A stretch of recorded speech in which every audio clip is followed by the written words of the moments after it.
ಧರ್ಮಸ್ಥಳದಲ್ಲಿ ಶವಗಳ ಹೂತಿಟ್ಟ ಆರೋಪದ ಪ್ರಕರಣಕ್ಕೆ ಸಂಬಂಧಪಟ್ಟಂತೆ ಮಾತನಾಡಿದ ಮಾಜಿ ಸಂಸದ ಡಿಕೆ ಸುರೇಶ್, ಈಗಾಗಲೇ 8 ಸ್ಥಳ ಅಗೆಯಲಾಗಿದೆ. ಪ್ರಕರಣಕ್ಕೆ ಸಂಬಂಧಪಟ್ಟಂತೆ ತನಿಖೆ ನಡೆಸಲಾಗ್ತಾ ಇದೆ ಎಂದರು. ಅಲ್ಲದೆ ಮೊಹಾಂತಿ ಕೇಂದ್ರ ಸೇವೆ ವಿಚಾರದ ಬಗ್ಗೆ ಕೂಡ ಮಾತನಾಡಿದ ಡಿಕೆ ಸುರೇಶ್, ಪ್ರಣವ್ ಮೊಹಾಂತಿ ಎಸ್ಐಟಿಯಲ್ಲಿ ಈಗಾಗಲೇ ಕೆಲಸ ಮಾಡ್ತಿದ್ದಾರೆ. ಇದರ ಬಗ್ಗೆ ಗೃಹ ಸಚಿವರು ಸ್ಪಷ್ಟವಾಗಿ ಹೇಳಿದ್ದಾರೆ ಎಂದರು. ಇನ್ನು ಇದೇ ವಿಚಾರವಾಗಿ ಸಚಿವ ಚಲುವರಾಯಸ್ವಾಮಿ ಕೂಡ ಮಾತನಾಡಿದ್ದು, ಎಲ್ಲಾ ವಿಚಾರಕ್ಕೂ ತನಿಖೆ ಬಳಿಕ ಉತ್ತರ ಸಿಗಲಿದೆ ಎಂದರು. ಇತ್ತ ಧಾರವಾಡದಲ್ಲಿ ಕೇಂದ್ರ ಸಚಿವ ಪ್ರಹ್ಲಾದ್ ಜೋಶಿ, ಚಿಕ್ಕೋಡಿಯಲ್ಲಿ ಶಾಸಕ ರಾಜು ಕಾಗೆ ಕೂಡ ಪ್ರತಿಕ್ರಿಯೆ ನೀಡಿದ್ರು. ತನಿಖೆ ಪ್ರಾರಂಭ ಆಗಿರೋದ್ರಿಂದ ಅಲ್ಲಿವರೆಗೂ ಕಾದು ನೋಡಬೇಕಾಗಿರೋದು ನಮ್ಮ ಕರ್ತವ್ಯ. ಈಗ 8 ಕಡೆ ಎಕ್ಸ್ಕವೇಷನ್ ಮಾಡಿದ್ದಾರೆ, ಅದರಲ್ಲಿ 1 ಕಡೆ ಏನೋ ಸಿಕ್ಕಿದೆ ಅಂತ ಹೇಳ್ತಾರೆ. ರಾಜ್ಯ ಜನಕ್ಕೆ ಸತ್ಯ ತೋರಿಸಿ ಅಂತ ನಿಮ್ಮನ್ನು ಕೂಡ ನಾನು ಮನವಿ ಮಾಡ್ತೇನೆ. ಯಾಕೆಂತಂದರೆ ಧರ್ಮಸ್ಥಳ ಒಂದು ಪವಿತ್ರವಾದಂಥ ಕ್ಷೇತ್ರ. ಆ ಪವಿತ್ರವಾದಂಥ ಕ್ಷೇತ್ರದ ಮೇಲೆ ಕೋಟ್ಯಾಂತರ ಜನ ನಂಬಿಕೆಯನ್ನು ಇಟ್ಕೊಂಡಿದ್ದಾರೆ. ಆ ನಂಬಿಕೆಗೆ ಧಕ್ಕೆ ಬರದ ರೀತಿ ನಿಮ್ಮ ನಡೆ ನಮ್ಮ ನಡೆ ಇರಲಿ ಅಂತೇಳಿ ನಾನು ಪ್ರಾರ್ಥಿಸ್ತೇನೆ. ಕಾರಣಕ್ಕೆ ಅವರು ಮೊದಲೇ ಹೆಸರು ಕೊಟ್ಟಿರಲ್ಲ, ಟೈಮ್ ಅಲರ್ಟ್ ಆಗಿರಲ್ಲ, ಆ ಟೈಮ್ನಲ್ಲಿ ಆಗಲ್ಲ ಅಂತ ಯಾವ್ಯಾವ ಕಾರಣಕ್ಕೆ ಅವರು ಮಾಡಿದ್ರೆ ಗೊತ್ತಿಲ್ಲ. ಸೊ ಒಳ್ಳೇದಾಗಲಿ. ಅವರು ತನಿಖೆ ಆದಾಗ ಪರ ವಿರೋಧ ಚರ್ಚೆ ಆಗುತ್ತೆ ಅಲ್ವಾ ಗುರು? ಆಗುತ್ತೆ, ಆಗಲಿ. ತನಿಖೆ ಎಲ್ಲ ಆಗಿ CIT SIT ವರದಿ ಕೊಟ್ಟ ಮೇಲೆ ನೋಡೋಣ. ನೋಡ್ರಿ, ಧರ್ಮಸ್ಥಳದ ವಿಷಯದಲ್ಲಿ ನಾನು ಹೆಚ್ಚು ಹೇಳುವುದೇನಿಲ್ಲ. ಆರೋಪಗಳು ಬಂತು, ರಾಜ್ಯ ಸರ್ಕಾರ ಒಂದು SIT ಮಾಡಿದೆ, ಅವರು ಉತ್ಖನನ ಮಾಡ್ತಾ ಇದ್ರು. ಉತ್ಖನನ ಮಾಡಲಿ. ಯಾವುದೇ ರೀತಿಯಾದಂಥ ಆರೋಪಗಳು ಪ್ರತ್ಯಾರೋಪಗಳು ಮಾಡುವಾಗ ಅನ್ನೋದು ಪರಿಣಾಮ ಹೊರಗೆ ಬರಲಿಲ್ಲ. ಅಲ್ಲೇ ಏನಾದರೂ ಸಿಕ್ಕರೆ ಅದರದ್ದು ಫೊರೆನ್ಸಿಕ್ ಟೆಸ್ಟ್ ಆಗಲಿ, ಅದಾದ ನಂತರ ಸಾಕ್ಷಿಗಳು ಹೊರಗೆ ಬರಲಿ. ಅದಕ್ಕಿಂತ ಮೊದಲನೇ ಯಾರನ್ನೂ ಆರೋಪಿ ಸ್ಥಾನದಲ್ಲಿ ನಿಲ್ಲಿಸುವಂಥ ಪ್ರಯತ್ನವನ್ನು ಮಾಡೋದು ಸರಿಯಲ್ಲ. ನನಗೆ ಏನೂ ಮಾಹಿತಿ ಇಲ್ಲ. ನನ್ನ ವೈಯಕ್ತಿಕ ಅನಿಸಿಕೆ ಏನಪ್ಪ ಅಂದ್ರೆ, ಯಾರೋ ದುಷ್ಕರ್ಮಿಗಳು ಇದು ಒಂದು ಕರ್ತವ್ಯಲ್ಲಿ ಮಾಡಿ ಅದನ್ನು ಬಿಂಬಿಸಿ ಆ ಒಂದು ದೇವಸ್ಥಾನದ ಅಲ್ಲಿ ಕಪ್ಪಚ್ಯುತಿ ಹಟ್ಟಬೇಕನ್ನುವಂಥದ್ದು ಒಂದು ದುಷ್ಟ ಶಕ್ತಿಗಳದ್ದು ಯಾವುದೋ ಒಂದು ಇರಬೇಕು ಅನ್ನೋಂಥದ್ದು ನನ್ನ ವೈಯಕ್ತಿಕ ವಿಚಾರ. ಆದರೆ ಸಂಪೂರ್ಣವಾದ ಮಾಹಿತಿ ನನಗಿಲ್ಲ. ಈಗ ಪೊಲೀಸರು ತನಿಖೆ ಮಾಡ್ತಾ ಇದ್ದರು. ಈಗ ಸರ್ಕಾರ ಅದರ ಬಗ್ಗೆ ಹೆಚ್ಚಿಗೆ ಗಮನ ಕೊಟ್ಟು ಸತ್ಯಾಂಶವನ್ನು ಹೊರಗೆ ತರಬೇಕು ಅನ್ನೋಂಥದ್ದು ಸರ್ಕಾರ ಆದೇಶ ಮಾಡಿದೆ. ನಾಡಿದ್ದು ಬೆಂಗಳೂರಿನ ಫ್ರೀಡಂ ಪಾರ್ಕಲ್ಲಿ ಕಾಂಗ್ರೆಸ್ ನಾಯಕರು ಚುನಾವಣಾ ಆಯೋಗದ ವಿರುದ್ಧ ಪ್ರತಿಭಟನೆ ಮಾಡಲಿದ್ದಾರೆ. ಪ್ರೊಟೆಸ್ಟರ್ ರಾಹುಲ್ ಗಾಂಧಿ ಸೇರಿದಂತೆ ಕಾಂಗ್ರೆಸ್ನ ದಿಗ್ಗಜ ನಾಯಕರು ಪಾಲ್ಗೊಳ್ಳಲಿದ್ದಾರೆ. ಮಹದೇವಪುರ ಕ್ಷೇತ್ರದಿಂದ ಕೆಪಿಸಿಸಿ ಪಾದಯಾತ್ರೆಯ ಪ್ಲಾನ್ ಮಾಡಿಕೊಂಡಿತ್ತು. ಆದರೆ ಭದ್ರತೆ ಹಾಗೆಯೇ ಟ್ರಾಫಿಕ್ ಸಮಸ್ಯೆ ಉಂಟಾಗುತ್ತೆ ಅಂತ ಕ್ಯಾನ್ಸಲ್ ಮಾಡಲಾಗಿದೆ. ನಾಡಿದ್ದು ನಡೆಯುವ ಪ್ರತಿಭಟನಾ ಸಮಾವೇಶದಲ್ಲಿ 1 ಲಕ್ಷ ಕಾರ್ಯಕರ್ತರನ್ನ ಸೇರಿಸೋದಕ್ಕೆ ಕೆಪಿಸಿಸಿ ರೂಪುರೇಷೆಯನ್ನು ಸಿದ್ಧತೆ ಮಾಡಿಕೊಳ್ತಿದೆ. ಮಹದಾಯಿ ಯೋಜನೆ ಜಾರಿಗೆ ಆಗ್ರಹಿಸಿ ಹುಬ್ಬಳ್ಳಿಯಲ್ಲಿ ಪ್ರತಿಭಟನೆ ನಡೆಸಲಾಗಿದೆ. ಇವತ್ತು ಕಳಸಾ ಬಂಡೂರಿ ರೈತ ಹೋರಾಟ ಸಮಿತಿ ನೇತೃತ್ವದಲ್ಲಿ ಧರಣಿ ನಡೆಸಲಾಯಿತು. ಕೇಂದ್ರ ಸಚಿವ ಪ್ರಹ್ಲಾದ್ ಜೋಶಿ ಕಚೇರಿ ಬಳಿ ಖಾಲಿ ಕೊಡವನ್ನ ಹಿಡಿದು ರೈತರು ಪ್ರತಿಭಟನೆಯನ್ನ ನಡೆಸಿದ್ರು. ಕೂಡಲೇ ಯೋಜನೆಗೆ ಅನುಮತಿಯನ್ನ ದೊರಕಿಸಿಕೊಡುವಂತೆ ಆಗ್ರಹಿಸಿದ್ರು. ಮಹದಾಯಿ ವಿಚಾರದಲ್ಲಿ ಬಿಜೆಪಿಗೆ ನಾಚಿಕೆ ಆಗಬೇಕು ಅಂತ ವಿಧಾನ ಪರಿಷತ್ ಮುಖ್ಯ ಸಚೇತಕ ಸಲೀಂ ಅಹಮದ್ ಹೇಳಿದ್ದಾರೆ. ಹುಬ್ಬಳ್ಳಿಯಲ್ಲಿ ಮಾತನಾಡಿದ ಅವರು, ಮಹದಾಯಿಗೆ ಬಿಜೆಪಿಯವರ ಕೊಡುಗೆ ಏನೂ ಇಲ್ಲ. ಕೇಂದ್ರದಲ್ಲಿ ಅಧಿಕಾರಕ್ಕೆ ಬಂದು 12 ವರ್ಷ ಆಯಿತು. ರಾಜ್ಯಕ್ಕೆ ಅನ್ಯಾಯ ಆದ್ರೂ ಯಾಕೆ ಸುಮ್ಮನೆ ಕೂತಿದ್ದಾರೆ? ಅಸೆಂಬ್ಲಿಯಲ್ಲಿ ಗೋವಾ ಮುಖ್ಯಮಂತ್ರಿ ಹೇಳಿಕೆ ನೀಡಿದ್ರೆ ಅದು ವೈಯಕ್ತಿಕ ಹೇಳಿಕೆನಾ? ಬಿಜೆಪಿಯವರು ಮಹದಾಯಿಯನ್ನೇ ಮರೆತು ಬಿಟ್ಟಿದ್ದಾರೆ ಅಂತ ವಾಗ್ದಾಳಿ ನಡೆಸಿದ್ರು. ನಾಚಿಕೆ ಆಗಬೇಕು ಬಿಜೆಪಿ ಅವ್ರಿಗೆ. 12 ವರ್ಷ ಆಯಿತು ಕೇಂದ್ರ ಸರ್ಕಾರ ಬಂದು. 5 ಕೇಂದ್ರ ಮಂತ್ರಿಗಳಿದ್ದಾರೆ, ರೈಟ್ ಟು ಲೆಫ್ಟ್ ಮೋದಿ ಜೊತೆ. ಇಲ್ಲಿ ಈ ಭಾಗದ ಜನರಿಗೆ ಏನಂತ ಆಶ್ವಾಸನೆ ಕೊಟ್ರಿ? ಮೊನ್ನೆ ಪ್ರೆಸ್ ಕಾನ್ಫರೆನ್ಸ್ ಹೇಳಿದೆ, ಈ ಕಾಂಗ್ರೆಸ್ನವರು ಜನರಿಗೆ ಮೋಸ ಮಾಡ್ತಾರೆ, ಕಾದು ನೋಡಿ ಇನ್ನು 2 ತಿಂಗಳಲ್ಲಿ ವಿಜಯೋತ್ಸವ ಮಾಡ್ತೀವಿ, ಇವಾಗೆಲ್ಲ ಕರಿತೀವಿ ಅಂತ ಹೇಳಂತ ಮಾತನ್ನು ಹೇಳಿದವರು ಇವತ್ತು ಅವ್ರು ಏನು ಮಾಡ್ತಾರೆ ನಾವು ಹೇಳ್ಬೇಕಂತ ಹೇಳಿದ್ರೆ ಅವ್ರಿಗೆ ನಾಚಿಕೆ ಆಗಬೇಕು ಹೇಳಕ್ಕೆ. ಏಕೆ ನಾಟಕ ಯಾಕೆ ಇದಕ್ಕೆ ಯಾಕೆ ಸಹಾಯ ಮಾಡ್ತಾ ಇಲ್ಲ? ನಮಗೆ ರಾಜ್ಯಕ್ಕೆ ಅನ್ಯಾಯ ಆಗ್ತಾ ಇರುವಾಗ ಯಾಕೆ ಸುಮ್ಮನೆ ಕೂತಿದ್ದಾರೆ? ಗೃಹ ಸಚಿವ ಡಾಕ್ಟರ್ ಜಿ ಪರಮೇಶ್ವರ್ ನಿವಾಸದಲ್ಲಿ ನಿನ್ನೆ ರಾತ್ರಿ ಮಹತ್ವದ ಮೀಟಿಂಗ್ ನಡೆಯಿತು. ಸದಾಶಿವನಗರದ ನಿವಾಸದಲ್ಲಿ ನಡೆದ ಸಭೆಯಲ್ಲಿ ಶಾಸಕ ಬಸವಂತಪ್ಪ, ಎಸ್ಎ ಶ್ರೀನಿವಾಸ್, ದರ್ಶನ್, ಧ್ರುವನಾರಾಯಣ್, ಮಹೇಂದ್ರ ತಮ್ಮಣ್ಣನವರ್, ನಯನ ಮೋಟಮ್ಮ, ರುದ್ರಪ್ಪ ಲಮಾಣಿ, ವೆಂಕಟೇಶ್, ಅಗ್ನಿ ಸಚಿವರಾದ ಮಹದೇವಪ್ಪ, ಮುನಿಯಪ್ಪ ಸೇರಿದಂತೆ ಹಲವರು ಭಾಗಿಯಾಗಿದ್ದರು. ಈ ಸಭೆಯಲ್ಲಿ ಒಳ ಮೀಸಲಾತಿ ಕುರಿತು ಚರ್ಚೆ ನಡೆಸಲಾಯಿತು. ನಾಳೆ ನಾಗಮೋಹನ್ ದಾಸ್ ಆಯೋಗದ ವರದಿ ಸಲ್ಲಿಕೆಯಾಗಲಿದ್ದು ಇದೇ ವರದಿಯ ಕುರಿತು ಚರ್ಚೆ ನಡೆದಿದೆ. ವರದಿ ಬಂದ ಬಳಿಕ ಎಲ್ಲರೂ ಸಹಮತ ವ್ಯಕ್ತಪಡಿಸೋಣ ಅನ್ನುವಂತಹ ಒಕ್ಕೊರಲ ನಿರ್ಧಾರಕ್ಕೆ ಬರಲಾಗಿದೆಯಂತೆ. ನಾವು ವಿವಿಧ ಸಮುದಾಯಗಳೇನಿದ್ದಾವೆ ವಿದಿನ್ ದಿ ಪರಿಶಿಷ್ಟ ಜಾತಿ ಒಳಗಡೆ ಇರ್ತಕ್ಕಂಥ ಸಮುದಾಯಗಳು ನಾವೆಲ್ಲರೂ ಕೂಡ ಒಟ್ಟಾಗಿ ಹೋಗಬೇಕು, ಏನು ಯಾವುದೇ ಸಂಘರ್ಷ ಆಗಬಾರ್ದು ಮತ್ತು ಏನೇ ವ್ಯತ್ಯಾಸಗಳು ಬಂದರೂ ಅದನ್ನು ಸರಿದೂಗಿಸ್ಕೊಂಡು ಹೋಗ್ತಕ್ಕಂಥ ಒಂದು ತೀರ್ಮಾನಕ್ಕೆ ಬರಬೇಕು. ಇಲ್ಲದೆ ಹೋದರೆ ಮತ್ತೆ ಇದು ಮುಂದೆ ಹೋಗುತ್ತೆ, ಮತ್ತೆ ಒಳ ಮೀಸಲಾತಿಯ ಸಮಸ್ಯೆ ಇನ್ನೂ ಒಂದಷ್ಟು ವರ್ಷಗಳು ಹೋಗುತ್ತೆ ಅಂಥೇಳಿ ಅದು ಹೋಗಬಾರ್ದು ಅನ್ನೋ ಉದ್ದೇಶಕ್ಕಾಗಿ ನಾವೆಲ್ಲ ಒಟ್ಟಾಗಿ ಹೋಗಬೇಕು ಅಂತೇಳಿ ಇವತ್ತು ಚರ್ಚೆ ಮಾಡಿದ್ದೇವೆ. ಗೃಹ ಮಂತ್ರಿಗಳು ನಮ್ಮನ್ನೆಲ್ಲ ಕರೆದು ಹೇಳಿದ್ದಾರೆ, ನಾವು ಸಮನ್ವಯತೆಯಿಂದ ಈ ಒಳ ಮೀಸಲಾತಿ ಜಾರಿನಲ್ಲಿ ಸಂಯಮದಿಂದ ಸಮನ್ವಯತೆಯಿಂದ ಇದು ಸರ್ಕಾರ ಮತ್ತು ಪಕ್ಷದ ಬದ್ಧತೆ, ಒಗ್ಗಟ್ಟಾಗಿ ಹೋಗೋಣ, ಎಲ್ಲ ದಲಿತ 101 ಸಮುದಾಯಗಳಲ್ಲಿ ಸಾಮರಸ್ಯವನ್ನು ಬಿತ್ತೋಣ ಈ ತೀರ್ಮಾನದ ಅಂತ ಹೇಳಿ ಚರ್ಚೆ ಆಯಿತು. ಈಗ ಗೊಂದಲಗಳಾಗಬಾರ್ದಂತೆ ನಾವು ಮುಂದಾಲೋಚನೆ ಮಾಡಿ ಮಾನ್ಯ ಗೃಹ ಸಚಿವರು ನಮ್ಮನ್ನೆಲ್ಲ ಕರೆದಿದ್ದಾರೆ. ನಾವೆಲ್ಲ ಕೂಡ ಮಂತ್ರಿಗಳು ಕೂಡ ಸೇರಿದ್ದೀವಿ. ಜನಸಂಖ್ಯೆ ಕಡಿಮೆ ಇರೋ ಸಮುದಾಯಗಳಿಗೂ ಕೂಡ ನ್ಯಾಯ ಕೊಡಬೇಕು. 101 ಜಾತಿ ಕೂಡ ನಾವು ಜವಾಬ್ದಾರಿ ತೆಗೆದುಕೊಂಡು ಅವರೆಲ್ಲರಿಗೂ ನ್ಯಾಯ ಕೊಡಬೇಕು. ರಿಪೋರ್ಟ್ ಬಂದ ಮೇಲೆ ಮತ್ತೆ ಮುಖ್ಯಮಂತ್ರಿಗಳ ಹತ್ರ ಚರ್ಚೆ ಮಾಡೋಣ ಮತ್ತು ಏನೇ ಇರಲಿ ಒಗ್ಗಟ್ಟಾಗಿದ್ದು ಇದನ್ನು ಬಗೆಹರಿಸ್ಕೊಳ್ಬೇಕು ಅನ್ನೋದೇ ನಮ್ಮ ಮೂಲ ಉದ್ದೇಶ ಇದೆ. ಬಗೆಹರಿಸ್ಕೊಂಡು ನ್ಯಾಯಸಮ್ಮತವಾಗಿ ಆ ಜನಸಂಖ್ಯೆ ಆಧಾರದ ಮೇಲೆ ಅವರಿಗೆ ಸಿಕ್ಕಬೇಕಾಗಿರೋ ಸೌಲಭ್ಯಗಳನ್ನು ಕೊಡೋದಕ್ಕೆ ಒಂದು ತೀರ್ಮಾನವನ್ನು ಕ್ಯಾಬಿನೆಟ್ ಮಾಡಬೇಕಾಗ್ತದೆ. ರಿಪೋರ್ಟ್ ಬರದೆ ನಾವು ಅಂಕಿಅಂಶಗಳ ಬಗ್ಗೆ ಮಾತಾಡೋಕ್ಕೆ ಅವಕಾಶ ಇರೋದಿಲ್ಲ. ರಿಪೋರ್ಟ್ ಬಂದ ಮೇಲೆ ಮತ್ತೊಮ್ಮೆ ಚರ್ಚೆ ಮಾಡಿ ನಾವು ಆ ನಮ್ಮ ಅಭಿಪ್ರಾಯಗಳು ಒಟ್ಟಾರೆ ಏನು ಈ ಸಮುದಾಯದಲ್ಲಿರುವ ಎಲ್ಲ ಸಚಿವರು ಶಾಸಕರು ಒಟ್ಟಿಗೆ ಸೇರಿ ಮಾತಾಡಿ ಮತ್ತೆ ಮುಖ್ಯಮಂತ್ರಿಗಳ ಮುಂದೆ ಹೋಗ್ತೀವಿ. ವಿವಿಧ ಬೇಡಿಕೆಗಳ ಈಡೇರಿಕೆಗೆ ಆಗ್ರಹಿಸಿ ಸಾರಿಗೆ ನೌಕರರು ಪ್ರತಿಭಟನೆಗೆ ಮುಂದಾಗಿದ್ದಾರೆ.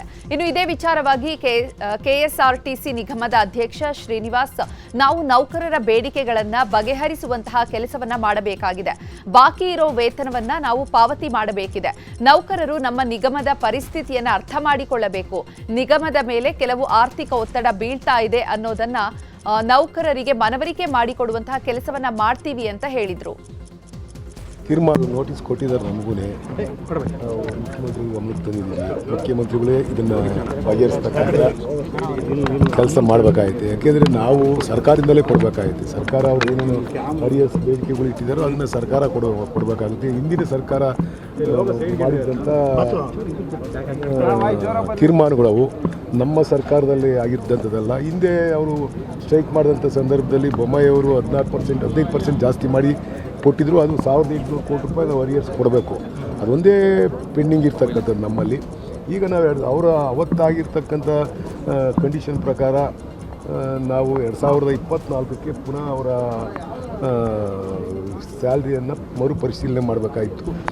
ಅದನ್ನು ಆಗಿಲ್ಲ ಅಂತ ಹೇಳ್ಬಿಟ್ಟು ಅವರು ಬೇಡಿಕೆಗಳನ್ನ ಸುಮಾರು ದಿನಗಳಿಂದ ಕೇಳ್ತಾಯಿದ್ರು. ಅದನ್ನು ಮುಖ್ಯಮಂತ್ರಿಗಳು ಗಮನಕ್ಕೆ ತಂದಿದ್ದೀವಿ.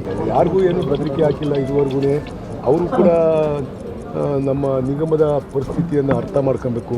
ನಾವು ಎಲ್ಲ ಸವಲತ್ತುಗಳನ್ನ ಅವರಿಗೆ ಕೊಡ್ತಕ್ಕಂಥದ್ದನ್ನ ಮಾಡಿದ್ದೀವಿ. ಈಗ ಲಾಸಲ್ಲಿದೆ ನಮ್ಮ ನಿಗಮ. ನಾವು ನಿಗಮದಿಂದ ಮಾಡಲಿಕ್ಕೆ ಸಾಧ್ಯ ಆಗಲ್ಲ. ಶಕ್ತಿ ಯೋಜನೆಯಿಂದ ಕೊಡ್ತಾ ಇದೆ ಸರ್ಕಾರ, ಹಣ ಕೊಡ್ತಾ ಇದೆ.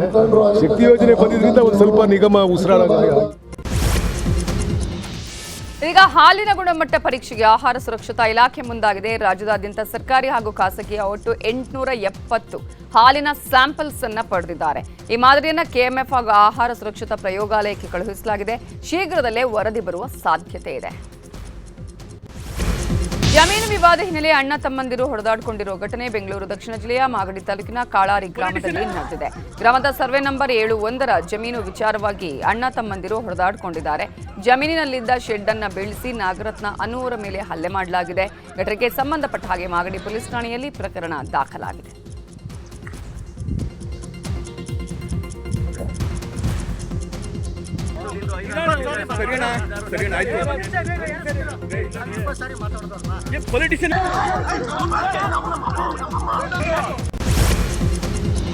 ರಮ್ಯಾಗೆ ಅಶ್ಲೀಲ ಸಂದೇಶದ ದೂರಿನ ವಿಚಾರದ ಬಗ್ಗೆ ಮಾತನಾಡಿದ ಪೊಲೀಸ್ ಕಮಿಷನರ್ ಸೀಮಂತ್ ಕುಮಾರ್ ಸಿಂಗ್, ರಮ್ಯಾ ದೂರಿನನ್ವಯ ಸಿಬಿಸಿ ಅವರು ಹಲವರನ್ನ ಗುರುತಿಸಿದ್ದಾರೆ. ಕೆಲವರ ಸ್ಪಷ್ಟ ಮಾಹಿತಿ ಸಿಕ್ಕಿದೆ, ಇಬ್ಬರನ್ನ ಅರೆಸ್ಟ್ ಮಾಡಿದ್ದೇವೆ, ಇನ್ನು 11 ಜನರ ಮಾಹಿತಿ ಸಿಕ್ಕಿದೆ. ಸೋಷಿಯಲ್ ಮೀಡಿಯಾದಲ್ಲಿ ಅಪ್ಲೋಡ್ ಆಗಿದ್ದ ಕಾಮೆಂಟ್ಸ್ ವೆರಿಫೈ ಮಾಡಿದ್ದೇವೆ. ಬಂಧಿತರು ಯಾರ ಅಭಿಮಾನಿ ಅನ್ನೋದರ ಬಗ್ಗೆ ಗೊತ್ತಾಗಿಲ್ಲ, ಅದನ್ನ ಕೂಡ ಪರಿಶೀಲಿಸುತ್ತಿದ್ದೀವಿ ಅಂದ್ರು.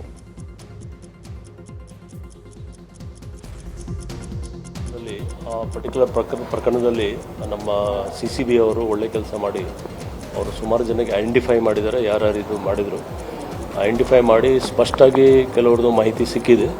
ಆ ಪೈಕಿ 2 ಜನಕ್ಕೆ ನಾವು ಸದ್ಯಕ್ಕೆ ಅರೆಸ್ಟ್ ಮಾಡಿದ್ದೀವಿ. ಇನ್ನೂ ಸುಮಾರು 11 ಜನದ್ದು ಐಡೆಂಟಿಟಿ ಗೊತ್ತಾಗಿದೆ. ಅವ್ರಿಗೆ ಕೂಡ ನಾವು ನಮ್ಮ ಟೀಮ್ ಅವರು ಅರೆಸ್ಟ್ ಮಾಡ್ತಾರೆ. ಅವರು ಅಕ್ಕಪಕ್ಕ ಡಿಸ್ಟ್ರಿಕ್ಟ್ ಅವರು ಇನ್ನೂ ಡೀಟೇಲ್ಸ್ ನಾವು ಎಲ್ಲ ಇನ್ವೆಸ್ಟಿಗೇಷನ್ ಆದಮೇಲೆ ನಾವು. ಹೆಣ್ಣು ಕೊಟ್ಟ ಮಾವನನ್ನೇ ಅಳಿಯ ಕೊಲೆ ಮಾಡಿ ಸುಟ್ಟು ಹಾಕಿರುವ ಘಟನೆ ಬೆಂಗಳೂರಿನ ಕಾಡುಗೋಡಿಯಲ್ಲಿ ನಡೆದಿದೆ. ದೇವನಹಳ್ಳಿ ಮೂಲದ ಬಾಬು ಕೊಲೆಯಾದ ವ್ಯಕ್ತಿ 3 ತಿಂಗಳ ಹಿಂದೆ ಮಗಳು ಪ್ರೀತಿಸಿ ರಾಮಕೃಷ್ಣ ಎಂಬಾತನನ್ನ ಮದುವೆಯಾಗಿದ್ಲು. ಆದರೆ ಈ ಮದುವೆ ತಂದೆ ಬಾಬುಗೆ ಇಷ್ಟವಿರಲಿಲ್ಲ. ಜುಲೈ 26ರಂದು ಮಗಳು ಮತ್ತು ಅಳಿಯ ಬಾಬು ಮನೆಗೆ ಬಂದಿದ್ರು. ಈ ವೇಳೆ ಮಗಳಿಗೆ ಅಳಿಯ ರಾಮಕೃಷ್ಣ ಬೈದಿದ್ದ. ಇದರಿಂದ ಸಿಟ್ಟಾದ ಬಾಬು ತನ್ನ ಪತ್ನಿ ಮುನಿರತ್ನ ಕಪಾಳಕ್ಕೆ ಹೊಡೆದಿದ್ರು. ಇದರಿಂದ ಸಿಟ್ಟಿಗೆದ್ದ ಅಳಿಯ ನನ್ನ ಅತ್ತೆಗೆ ಹೊಡಿತೀಯಾ ಅಂತ ಮಾವ ಬಾಬು ಕಪಾಳಕ್ಕೆ ಹೊಡೆದಿದ್ದ. ಈ ಘಟನೆಯಲ್ಲಿ ಬಾಬು ಸ್ಥಳದಲ್ಲೇ ಮೃತಪಟ್ಟಿದ್ರು. ಬಳಿಕ ಅಳಿಯ, ಮಗಳು ಹಾಗೂ ಪತ್ನಿ ಮುನಿರತ್ನ ಬಾಬು ದೇಹವನ್ನ ಕೋಲಾರ ಬಳಿ ತೆಗೆದುಕೊಂಡು ಹೋಗಿ ಶವ ಸುಟ್ಟು ಹಾಕಿದ್ರು. ಸದ್ಯ ಈ ಘಟನೆಗೆ ಸಂಬಂಧಪಟ್ಟಂತೆ 3ರನ್ನ ಪೊಲೀಸರು ಬಂಧಿಸಿದ್ದಾರೆ. ಭವಿಷ್ಯ ಹೇಳೋ ನೆಪದಲ್ಲಿ ಯುವಕನಿಗೆ ನಕಲಿ ಬಾಬಾ ಒಬ್ಬ ಪಂಗನಾಮ ಹಾಕಿರೋ ಘಟನೆ ಆನೆಕಲ್ಲಲ್ಲಿ ನಡೆದಿದೆ. ಅಮ್ಯಾಕ್ಸ್ ಸ್ಟೋರ್ನಲ್ಲಿ ಕೆಲಸ ಮಾಡ್ತಾ ಇದ್ದ ಯುವಕನ ತಲೆ ಮೇಲೆ ನವಿಲುಗರಿ ಇಟ್ಟು ಭವಿಷ್ಯ ಹೇಳೋ ನೆಪದಲ್ಲಿ ವಂಚನೆ ಮಾಡಿದ್ದಾನೆ. ಅಮ್ಯಾಕ್ಸ್ ಸ್ಟೋರ್ಗೆ ಬಂದ ನಕಲಿ ಬಾಬಾ 25 ದಿನದಲ್ಲಿ ನಿನ್ನ ಭವಿಷ್ಯ ಬದಲಾಗುತ್ತೆ ಅಂತ ಕತೆ ಕಟ್ಟಿದ್ದಾನೆ. ಇದನ್ನು ನಂಬಿದ ಸಂತೋಷ್ ಕ್ಯಾಶ್ ಬಾಕ್ಸ್ ಅಲ್ಲಿದ್ದ 1,500 ರೂಪಾಯಿ ಕೊಟ್ಟಿದ್ದಾನೆ.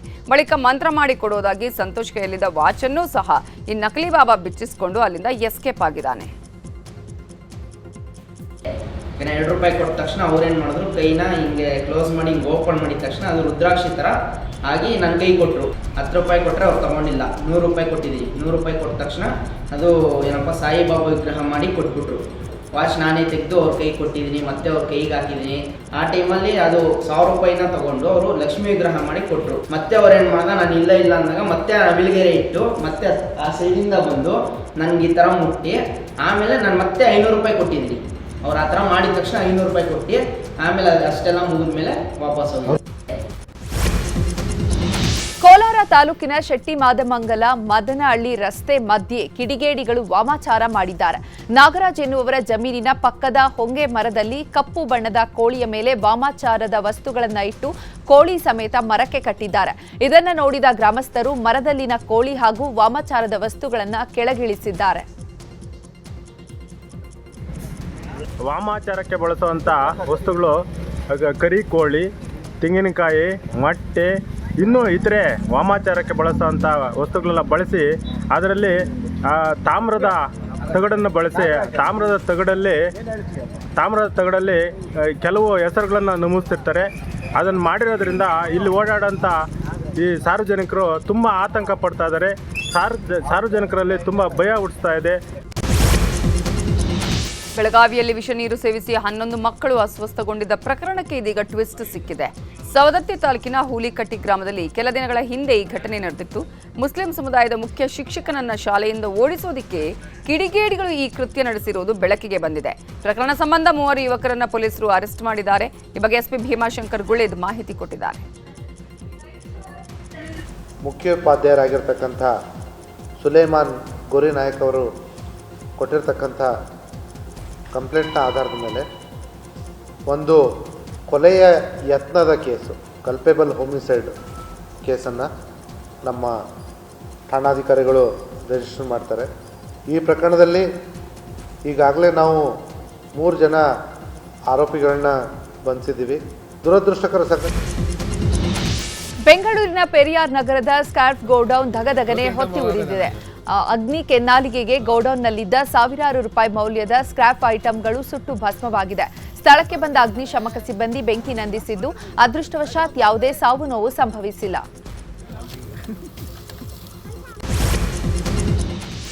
ಮುಂಗಾರು ಹಂಗಾಮಿನಲ್ಲಿ ವಿವಿಧ ಬಗೆಯ ಸಸ್ಯಗಳ ನಾಟಿ ಮಾಡುವವರಿಗೆ ಸಸ್ಯಗಳು ಸಿಗುವಂತೆ ಮಾಡುವುದಕ್ಕೆ ತೋಟಗಾರಿಕಾ ಇಲಾಖೆಯಿಂದ ಕೊಪ್ಪಳದಲ್ಲಿ 5 ದಿನಗಳ ಸಸ್ಯ ಸಂತೆ ನಡೆಯಲಿದೆ. ಆಗಸ್ಟ್ 15ರಿಂದ 20ರವರೆಗೂ ಸಸ್ಯ ಸಂತೆ ನಡೆಯಲಿದೆ ಅಂತ ತೋಟಗಾರಿಕಾ ಇಲಾಖೆ ಪ್ರಕಟಣೆಯಲ್ಲಿ ತಿಳಿಸಿದೆ.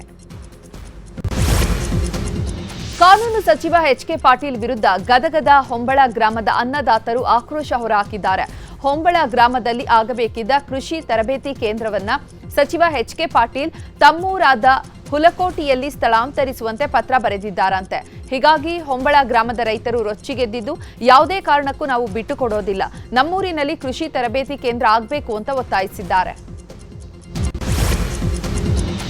ಗದಗ ತಾಲೂಕಿನ ಲಕ್ಕುಂಡಿ ಗ್ರಾಮದ ಪ್ರಕಾಶ್ ರಿತ್ತಿ ಅನ್ನೋ ರೈತ ತಮ್ಮ 2.5 ಎಕರೆ ಜಮೀನಿನಲ್ಲಿ ಗೋವಿನ ಜೋಳ ಬೆಳೆದಿದ್ರು. ಗೋವಿನ ಜೋಳ ತೆನೆ ಕಟ್ಟುವ ಸಮಯದಲ್ಲೇ ದುಷ್ಕರ್ಮಿಗಳು ಗೋವಿನ ಜೋಳದ ಜಮೀನಿಗೆ ವಿಷವಿಕ್ಕಿದ್ದಾರೆ. ಇದರಿಂದ ಬೆಳೆ ಸಂಪೂರ್ಣ ಕಮರಿ ಹೋಗಿದೆ.